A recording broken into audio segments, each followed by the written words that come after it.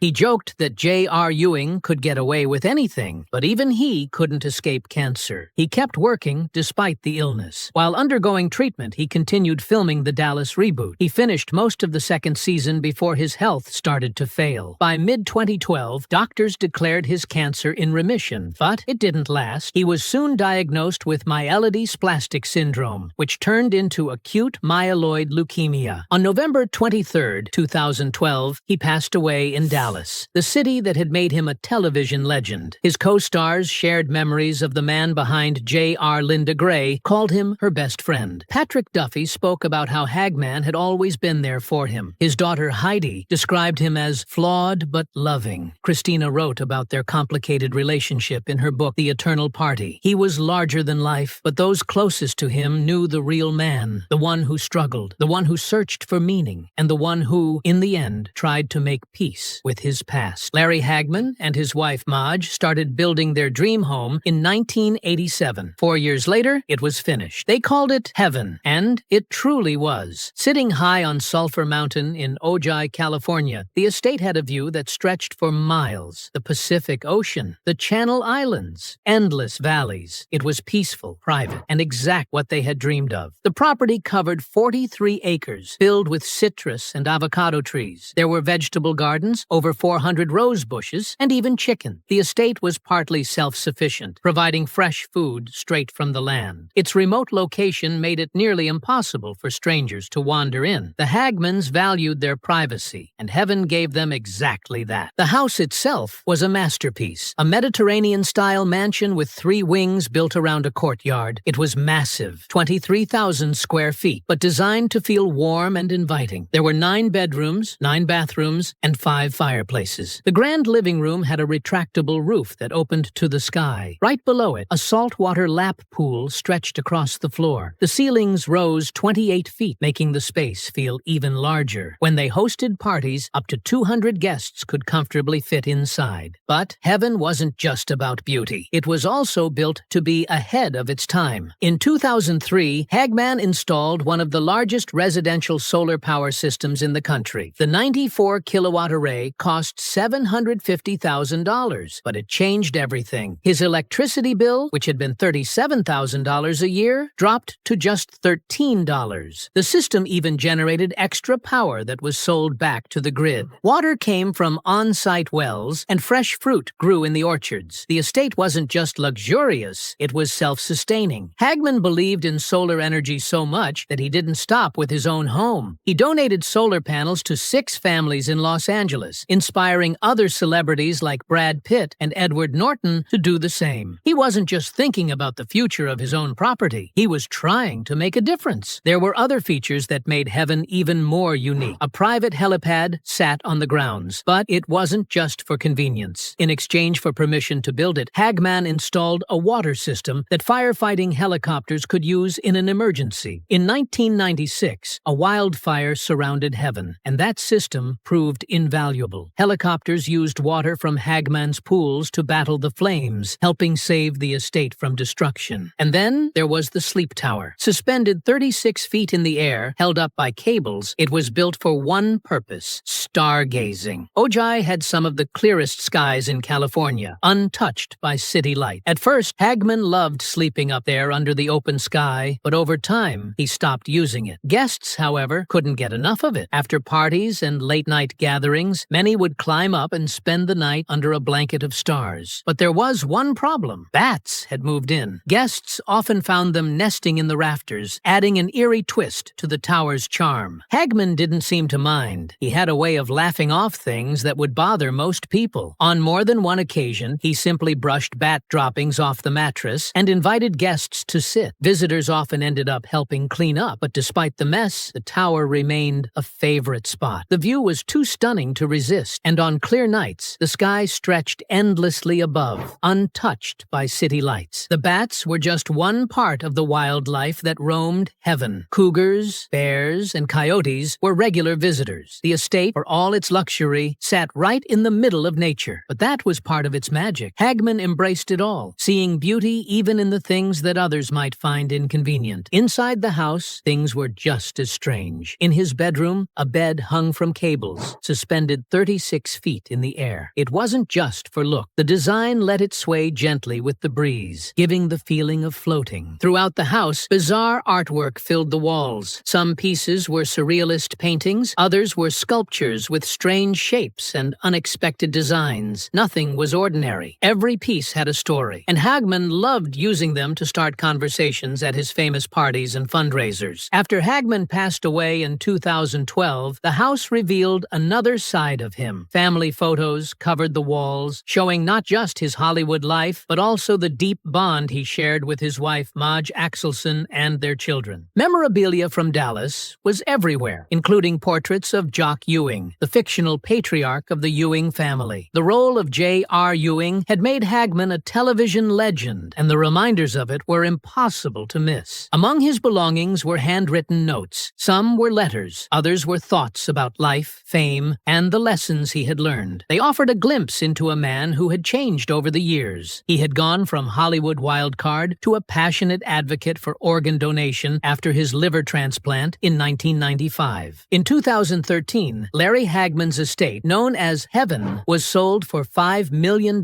in cash. The buyer was a nonprofit linked to the Church of Scientology, a group known for acquiring high-profile properties. For years, this estate had been a lively place where celebrities gathered for fundraisers and events. Now, it was about to become something very different. After the purchase, Scientology converted the estate into a luxury drug rehabilitation center called Narconon Ojai. By 2015, it was open to clients, offering programs that followed the teachings of Scientology's founder, L. Ron Hubbard. The facility charged around $30,000 a month, attracting wealthy individuals, including well-known Scientologists like John Travolta and Tom Cruise. But the treatment methods were unusual. Instead of traditional rehab practices, patients went through intense sauna sessions and took large doses of vitamins. Medical experts criticized these methods, saying they had no real scientific basis. This rehab center was part of a much larger plan. Scientology had been opening similar facilities around the world, creating exclusive treatment centers that also served as recruitment grounds. People arrived looking for help, but they were also introduced to the belief system behind the program. As strange as this transformation was, rumors suggested there was more to the story. Some believed that underground vaults had been built beneath the estate, designed to store Hubbard's writings on titanium plate. Scientology had done this before in other locations, locking away his works in disaster-proof bunkers meant to last thousands of years. Some former members even claimed these underground sites could serve as shelters for Scientology's most powerful figures in case of a global crisis. There was no proof that a vault existed under Narconon Ojai, but the estate's remote location on Sulphur Mountain made it a perfect hiding place. Over the years, the church had been known for keeping secrets, and this was just one more mystery surrounding the property.